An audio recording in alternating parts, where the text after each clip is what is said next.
Katika utekelezaji wa ahadi ya kutoa kibali cha ajira kwa ajili ya nafasi 12,000 yaani walimu 7,000 na watumishi wa afya 5,000, ofisi yetu ilitekeleza agizo hilo kama ifuatavyo.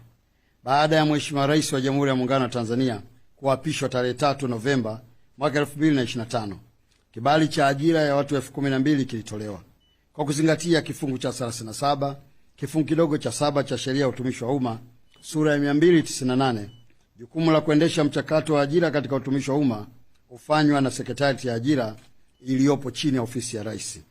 Tangazo lilitolewa na baada ya maombi, Sekretarieti ya Ajira ya Utumishi wa Umma yani PSRS iliratibu usaili ambao ulifanywa katika mikoa yote Tanzania na vituo mahususi kule Unguja na Pemba. Tarehe 13 mpaka tarehe 14 Disemba, usaili wa mchujo yani aptitude test ulifanyika kwa njia ya kidigitali na matokeo ya usaili huo yalitolewa siku hiyo hiyo ambapo usaili ulifanyika. Tarehe 15 mpaka tarehe 23 Disemba mwaka 2025 ulifanyika usaili wa mahojiano kwa waombaji wote waliofaulu usaili wa mchujo. Ndugu wanahabari, tarehe 11 hadi tarehe 20 Januari mwaka 2026, Sekretarieti ya Ajira katika Utumishi wa Umma imewapangia vituo wasaili wote waliofaulu usaili na barua zinaendelea kutolewa. Barua za kuwapangia vituo wasaili waliofaulu zilitumwa moja kwa moja kwenye akaunti zao za waombaji baada kama ilivyokuwa zamani ambapo waombaji walilazimika kuja Dodoma kufuata barua zao.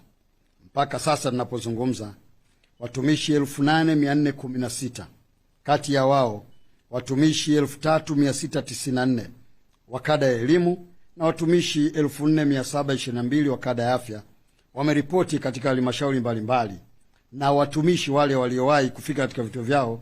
Na hapa nazungumzia, mnakumbuka ahadi na maelekezo ya Mheshimiwa Rais ni kwamba alisema wale ambao watawahi kufika kabla ya mwisho wa mwezi wa kwanza basi waingizwe kwenye payroll ya mishahara. Ninayo furaha kuwapa taarifa kuwa watumishi 735 ambao waliripoti kabla ya kufunga orodha ya mshahara waliingizwa kwenye payroll ya serikali na tayari wamekwisha pata mshahara katika mwezi huu wa kwanza 2026. Ndugu wanahabari, kati ya hao watumishi 956 wa kada ya elimu na watumishi 305 wa afya wapo kwenye mchakato katika nafasi ambazo zilikuwa zimesalia, na uzuri ni kwamba nafasi hizo zimeshatangazwa na usaili unaendelea kufanyika. Aidha, watumishi wote wataingizwa kwenye orodha ya mishahara yani payroll ya serikali kwa kadri walivyoripoti katika vituo vyao.